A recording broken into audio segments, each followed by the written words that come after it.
और वो भी नहाते नहाते चलते चलते भी पाठ करने लगे तो धीरे धीरे नहीं, जय हनुमान ज्ञान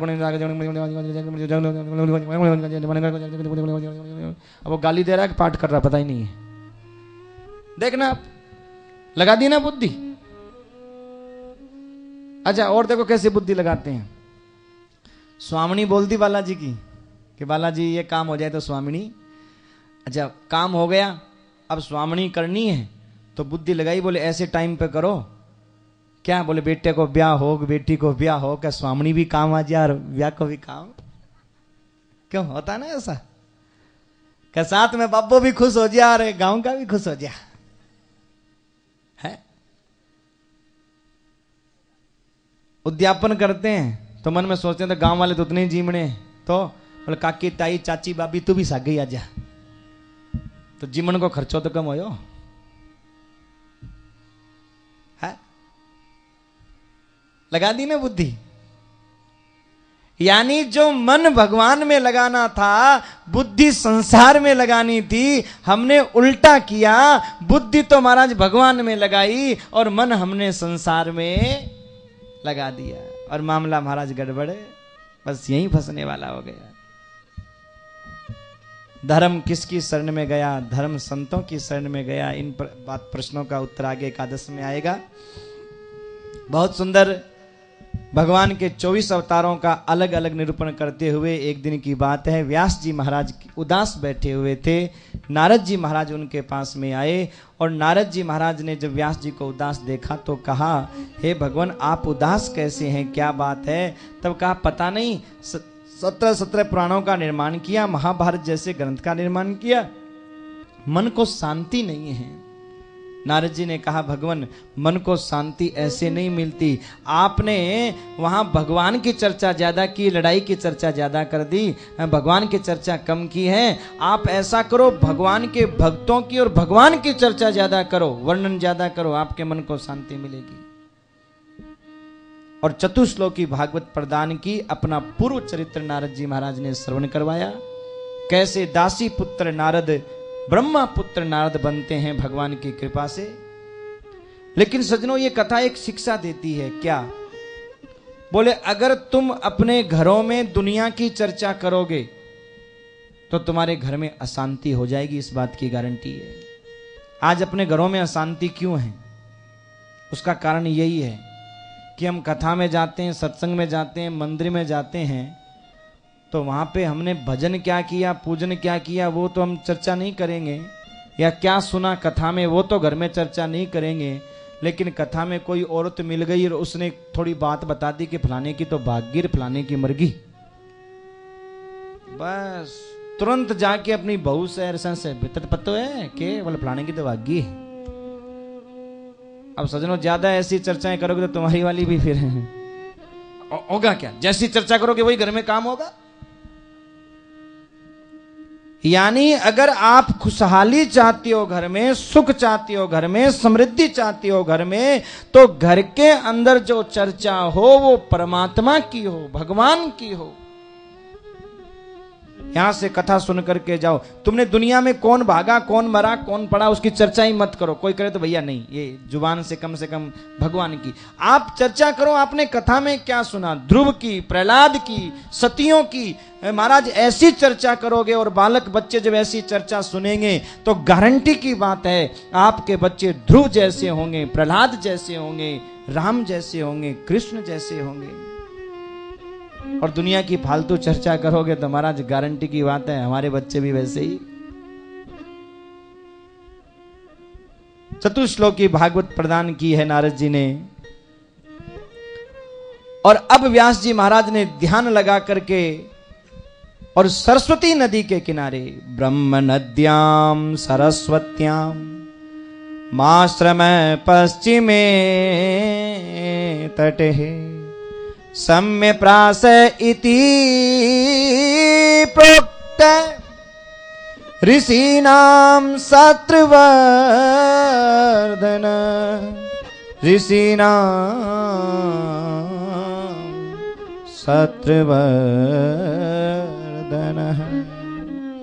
सरस्वती नदी के किनारे व्यास जी महाराज अपने आश्रम में विराजमान हैं और उस आश्रम में विराजमान व्यास जी ने अब चतुश्लोकी भागवत का विस्तार 18,000 श्लोकों में किया। अभी अभी महाभारत जैसे ग्रंथ की रचना की है ना, तो आंख बंद करते ही महाराज ध्यान पहुंच गया कहां? उस महाभारत के अंतिम क्षण, अंतिम पड़ाव में दुर्योधन अंतिम श्वासें गिन रहा है और मरता मरता भी कामना कर रहा है कि भाई पांडव 5 थे, उसमें से हम एक को नहीं मार सके और हम 100 भाई थे, एक एक करके समाप्त हो गए। कामना कर रहा है पड़ा पड़ाई। उसी समय अश्वत्थामा आ गया और अश्वत्थामा ने कहा, मित्र क्यों रो रहा है, क्या बात है? अरे बोले तेरे रोने की पड़ रही है, यहां तो जिंदगी खराब हो गई। बुरे काम किए उससे नहीं, वो कहता है जिंदगी इसलिए खराब हो गई कि 5 में से एक को भी नहीं मार सका। अगर वो मर जाता ना तो मैं चैन से मरता। अब लोग कहते हैं भाई मरने वाला किसी का बुरा नहीं करता, लेकिन दुष्ट व्यक्ति की यही पहचान है कि मरते मरते भी सामने वाले को मारने की सोचता है।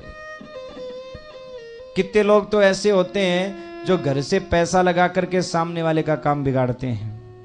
कितने लोग दुनिया में ऐसे कि भले पैसा खर्च हो जाए, कोई चिंता वाली बात नहीं है, लेकिन हमारे भाई की टांग खिंच जानी चाहिए बस। 2 भाई लड़ते हैं तो क्या होता है? दोनों ही पुलिस को पैसा देते हैं, वो इधर से देता है, उसकी खींच, वो इधर से खींच। सजनों, ऐसे घरों में जो पितर होते हैं ना, वो माथा पकड़ के रोते हैं कि इनको पैदा ही क्यों किया है। इससे अच्छा तो पैदा ही नहीं किया होता। अच्छा, अब पितर पक्ष किसका ले? दोनों ही उनके, किसका पक्ष लेंगे? अगर ये हाथ कटा तो समस्या अपने को, और ये हाथ कटा तो समस्या अपने को। ध्यान रखना मेरे भाई, जो सज्जन होता है वो जीते जी भी दूसरों का भला करता है, मरने के बाद भी दूसरों का भला करता है। और दुष्ट जो व्यक्ति जो होता है वो जीते जी भी महाराज दूसरों का बुरा करता है और मरते मरते भी दूसरों का बुरा ही। अब तुम्हारी भावना क्या है जरा विचार कर लेना। हम किसकी गिनती में आते हैं? सज्जन की गिनती में आते हैं या असज्जन की गिनती में? विचार कर लेना। महाराज अश्वत्थामा से कहता है दुर्योधन कि मित्र मैं मर रहा हूं इसका दुख नहीं है, लेकिन 5 में से एक को भी नहीं मार सका, दुख इस बात का है। अश्वत्थामा ने कहा, मित्र तूने आज तक औरों को ही सेनापति बनाया, कभी मेरे को नहीं बनाया। अगर मेरे को सेनापति बनाया होता तो तुम एक की बात कर रहे हो, मैं 5 को ही मार देता। दुर्योधन ने एक बार तो सोचा कि क्या मार पाएगा ये, जब इसका बाप ही कुछ नहीं कर सका तो बेटा क्या करेगा। लेकिन फिर मन में विचार आया, नहीं नहीं, कभी कभी खोटा सिक्का भी काम आ जाता है। कभी कभी खोटा सिक्का भी क्या पता मार ही दे, क्या पता। तो महाराज अपने खून से तिलक करता है और कहता है, मित्र औरों का तिलक मैंने रोली चावल से किया, चल तेरा तिलक मैं खून से करता हूं, अब तू कुछ करके दिखा दे। अश्वत्थामा मन में सोचता है, बल से तो मैं जीत नहीं सकता, क्योंकि मेरा बाप ही नहीं जीत सका तो मैं क्या जीतूंगा, तो छल से जीतूं। और मन में सोच लिया कि मैं सोए हुए पांडवों की गर्दन काट दूंगा। और सज्जनों, भगवान तो तुरंत समझ गए। पांडव सोने जा रहे थे, भगवान ने कहा, अर्जुन सोने जा रहे हो? बोले हाँ, नींद आ रही है। बोले महाराज क्यों नहीं आएगी? अरे तुम सो रहे हो तो क्यों प्रभु क्यों नहीं सोएंगे? आपका हाथ जिसके ऊपर हो उसको नींद कैसे नहीं आएगी? अरे अर्जुन, आज भगवान शिव की रात्रि है और जिन भगवान शिव की कृपा से हमने महाभारत के युद्ध में विजय प्राप्त की है, चलो उन भगवान शिव का हम भजन करेंगे। और पांडवों को लेकर के चले गए महाराज शिवालय में। पूरी रात भजन किया, पूरी रात। अब जरा ध्यान देना, कई लोग कहते हैं हम भजन करते हैं फिर भी महाराज हमारे दुख आता है, कष्ट आता है। कई लोग बोलते हैं। तो इस कथा से शिक्षा लेना कि भजन करने से न जाने क्या घटना घटने वाली थी और क्या घट के रह गई। होने वाला तो बहुत बड़ा कांड था, लेकिन छोटे से में ही काम, भगवान की कृपा से न जाने क्या घटना घटने वाली थी और कितनी छोटी घटना में काम चल गया। ऐसा अनुभव करना चाहिए। यहां 5 पांडव रात्रि भर भगवान शिव का संकीर्तन करते रहे और रात में क्या घटना घटी कि महाराज वो शिविर में आग लगा दी गई और सोए हुए 5 पुत्र जो पांडवों के थे उनकी गर्दन काट करके अश्वत्थामा लेकर के चला गया। अब देखो भाई, गर्दन कटनी तो पांडवों की थी, लेकिन कटी 5 पांडवों के पुत्रों की, कट करके रह गई।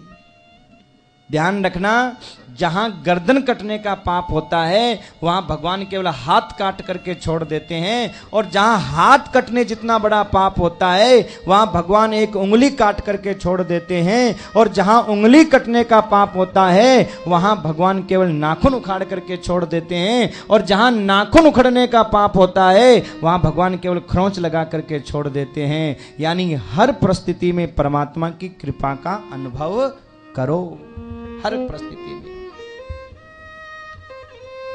हम लोग क्या करते हैं, हमारे घर में 2 पोता हो गए, 2 पोतियां हो गई, बेटे का ब्याह हुआ, बेटे के बहू आ गई, कितने मेंबर बढ़ गए? 4 और 5 मेंबर बढ़ गए।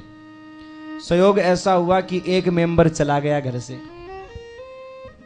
अब वो 5 मेंबर आए हैं, उनकी कोई खुशी नहीं कि भगवान ने 5 भेज दिए और वो 1 चला गया। रे भगवान, बहुत बुरा किया, बहुत बुरा किया, आज के बाद में तेरी पूजा ही नहीं करेंगे, ये ले छोटी पूजा, तू है ही कहां। देखो ऐसा होता है ना। यानी 5 मेंबर हमारे यहां आए, उसकी हमें कोई खुशी नहीं है, और 1 चला गया।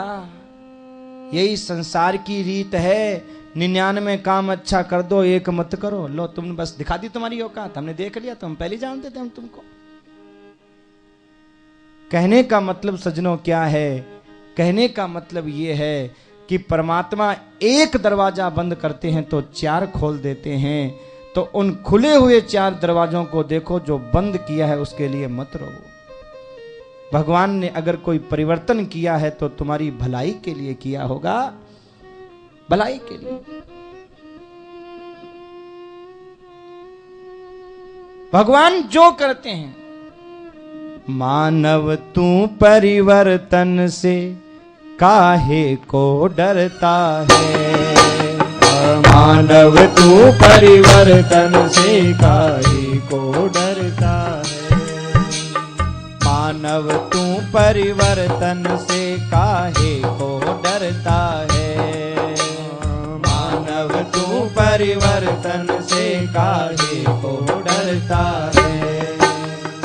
ईश्वर जो भी करता है अच्छा ही करता है, ईश्वर जो भी करता है अच्छा ही करता है, मानव तू परिवर्तन से काहे को डरता है, मानव तू परिवर्तन से काहे को डरता है।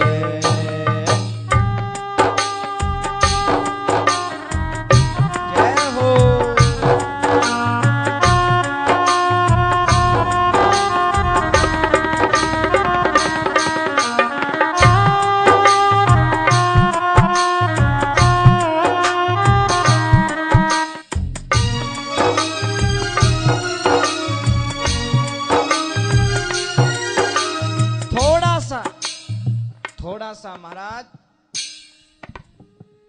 परिवर्तन जीवन में आया और हम घबरा गए, रोने बैठ गए। कई लोग होते हैं कि जो जिंदा है उसकी तो रखवाली नहीं कर सकते, केयर नहीं करेंगे, मर गया उसके लिए आंसू बहाते हैं।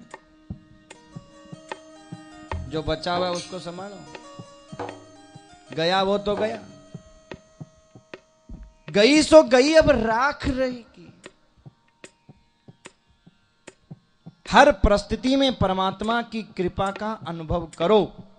हर परिस्थिति में ये कथा शिक्षा देती है। और सजनों, आज भजन करने वाले पांडवों के यहाँ आज शिविर में आग लगी हुई है। 5-5 पुत्रों की धड़ पड़ी हुई है, गर्दन का पता नहीं है कि गर्दन कहाँ चली गई, पता नहीं। और जैसे ही द्रौपदी ने अपने 5 पुत्रों की धड़ को देखा, कुररी पक्षी की भांति विलाप करने लगी, रोने लगी।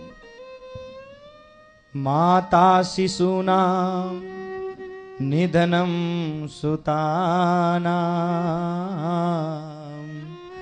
निशम्य घोरं परितप्यमाना तदा रुदाद्वाष्पकला कुलाक्षी ताम सांत्वयन्नाह किरीटमाली। कुर्री पक्षी की भांति विलाप करने लगी द्रौपदी। 5-5 पुत्रों की धड़, 5-5 पुत्रों की धड़ पड़ी हुई है, गर्दन का पता नहीं है, क्या करे महाराज। 5-5 पुत्रों की धड़ पड़ी है, गर्दन का पता नहीं है, रो रही है। भगवान सांत्वना दे रहे हैं, द्रौपदी रो मत, रो मत द्रौपदी, जो होना था हो गया। द्रौपदी कहती है, केशव अगर मेरे पुत्र युद्ध में मारे जाते तो मुझे इतना दुख नहीं होता, क्योंकि एक छत्रानी का पुत्र जब युद्ध में मारा जाता है तो वो वीर गति को प्राप्त होता है, लेकिन मेरे 5-5 पुत्रों को कायरों की भांति मार दिया गया। अरे छत्रानी का पुत्र जब युद्ध में प्राण छोड़ता है तो उसे शहीद कहते हैं, उसे वीर कहते हैं, लेकिन सोए हुओं को मार दिया, इसे तो कायरों की भांति। अर्जुन ने आगे बढ़कर के कहा, द्रौपदी रो मत, मैं शपथ खा करके कहता हूं, आज का सूर्य छिपने से पहले पहले तेरे पुत्र के हत्यारे को तेरे चरणों में ला करके डाल दूंगा। मैं शपथ खा करके कहता हूं। और अर्जुन गए भगवान कृष्ण को साथ में लेकर के। अश्वत्थामा भागने लगा, अर्जुन उनके पीछे दौड़े। अश्वत्थामा ने घबरा करके अश्वत्थामा ने ब्रह्मास्त्र चला दिया और अर्जुन ने भी ब्रह्मास्त्र चला दिया। दोनों ब्रह्मास्त्र आपस में टकराए और मानो प्रलय हो जाएगी ऐसा दृश्य उपस्थित हो गया। भगवान ने कहा, अरे अर्जुन, ये दुष्ट तो ब्रह्मास्त्र चलाना जानता है, लौटाना नहीं जानता। लौटा दोनों ब्रह्मास्त्रों को, नहीं तो प्रलय हो जाएगी। आप कहोगे चल लौटाना क्यों नहीं जानता था? क्योंकि सजनों, इनके जो पिता थे द्रोणाचार्य, उन्होंने द्रोणाचार्य ने कभी अपने पुत्र अश्वत्थामा को ब्रह्मास्त्र चलाना या लौटाना नहीं सिखाया, अर्जुन को सिखाया। क्यों? बोले अर्जुन पुत्र नहीं था पर पात्र था, और हमारे पूर्वज जितने भी थे वो पुत्र नहीं देखते थे, पात्र देखते थे। और जब से हम पुत्र देखने लग गए तब से महाराज देश भी डूब गया, घर भी डूब गए, तब से महाराज समाज भी डूब गया कि हमारा पुत्र होना चाहिए, चाहे पात्र हो या नहीं हो, चाहे वो बबलू हो, पुत्र होना चाहिए, पात्र नहीं। तो महाराज ऐसे बबलू पुत्र अगर देश भी संभालेगा तो देश डूब जाएगा, घर संभालेगा तो घर डूब जाएगा, गांव संभालेगा तो गांव डूब जाएगा, और किसी संस्था या परिवार को संभालेगा तो वो डूब जाएगा। क्योंकि पात्र होना चाहिए व्यक्ति, पुत्र हो या नहीं हो। जबकि द्रोणाचार्य को पता था कि एक दिन अर्जुन के हाथ मेरी मृत्यु है, लेकिन फिर भी पात्र होने के नाते और अर्जुन को सारी विद्याएं प्रदान की। अश्वत्थामा ने छुप करके चलाना तो सीख लिया, लेकिन लौटाना नहीं जानता था। अर्जुन ने ब्रह्मास्त्र को लौटाया और आगे बढ़ करके पकड़ लिया अश्वत्थामा को, और पकड़ करके लाके डाल दिया द्रौपदी के चरणों में। द्रौपदी, यह है तेरे पुत्रों का हत्यारा, चाहे तो मार और चाहे तो छोड़। लेकिन वारे मां की ममता, जैसे ही अपने सामने ब्राह्मण को देखा, गुरु पुत्र को देखा, द्रौपदी कहने लगी, मुच्यताम मुच्यताम एष ब्राह्मणो नितराम गुरु उवाच चास हन्तस्य बंदनानयनम सती। छोड़ दो छोड़ दो छोड़ दो।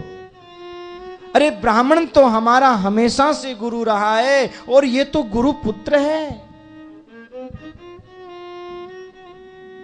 अर्जुन कहने लगा देवी ये तुम्हारे पुत्रों का हत्यारा है। द्रौपदी कहती है मैं ये नहीं देख रही ये पुत्रों का हत्यारा है, ये बताओ ये ब्राह्मण है या नहीं है, ये गुरुपुत्र है या नहीं है। इसलिए मैं कहती हूं छोड़ दो। द्रौपदी कहती है छोड़ दो और भीम दादा कहते हैं छोड़ना मत। अगर तुमने छोड़ दिया तो अर्जुन मैं इसको नहीं छोड़ूंगा, क्योंकि इसने हमारे पुत्रों की हत्या की है। और जिसके पुत्र मारे गए हैं वो द्रौपदी कहती है छोड़ दो। क्यों भैया द्रौपदी कह रही है छोड़ दो। अरे द्रौपदी तो पागल हो गई, 5-5 पुत्र मारे गए ना, पागल हो गई। द्रौपदी कहती है हाँ मैं पागल हो गई, मैंने 5-5 पुत्रों को खोया है, तो पागल नहीं होंगी तो क्या होंगी। लेकिन हे आर्य पुत्र अर्जुन, मैं ये कहती हूं अगर इसके मरने से मेरे 5 पुत्र वापस आते हो तो मैं कहती हूं मार दो, और अगर मेरे 5 पुत्र वापस नहीं आते हो तो मैं कहती हूं छोड़ दो। क्यों? क्योंकि एक पुत्र जाने का दुख क्या होता है ये एक मां ही जान सकती है जिसने अपने पुत्रों को खोया है। आज मेरे पुत्र मारे गए, मैं रो रही हूं, और अगर आज ये मारा जाएगा तो इसकी मां रोएगी। हे आर्य पुत्र, स्त्री के जीवन में 3 सहारे होते हैं। बचपन में पिता का सहारा, जवानी में पति का सहारा, बुढ़ापे में बेटे का सहारा। और जिस स्त्री के जीवन में इन 3 सहारों में से एक भी सहारा टूट जाए उसका जीना बड़ा मुश्किल हो जाता है। जिस स्त्री के जीवन में, जिस कन्या के जीवन में पिता का हाथ नहीं होता, पिता का हाथ सर पे नहीं होता, महाराज न जाने लोग उसे कैसी कैसी दृष्टि से देखते हैं। और जिस स्त्री के जीवन में जवानी में पति का सहारा नहीं होता, वो स्त्री को न जाने लोग कैसी कैसी बात बोलते हैं। अब वो मंदिर में भी जाकर के आएंगी तो लोग उसकी बातें बनाएंगी। कभी देवरानी कुछ बोल देगी, कभी जेठानी कुछ बोल देगी, कभी अड़ोसी पड़ोसी कुछ बोल देंगे, और महाराज नाना प्रकार की ऐसी बातें करेंगे। अगर उसका जवानी का सहारा टूट जाए और बुढ़ापे का सहारा बेटा होता है, अगर जिस बूढ़ी माँ के पास में महाराज बेटे का सहारा नहीं है, बेटा छोड़ करके चला गया, बेटा नालायक निकल गया, जिस मां के पास में बेटे का सहारा नहीं है, महाराज उस बूढ़ी मां का जीना भी बड़ा मुश्किल हो जाता है, बड़ा कठिन हो जाता है उसका भी जीना। हे आर्य पुत्र, इसकी मां महारानी कृपी, जो द्रोणाचार्य के मरने के बाद केवल सती इसलिए नहीं हुई क्योंकि अपने पुत्र से बड़ा प्रेम करती थी, बड़ा प्रेम करती थी।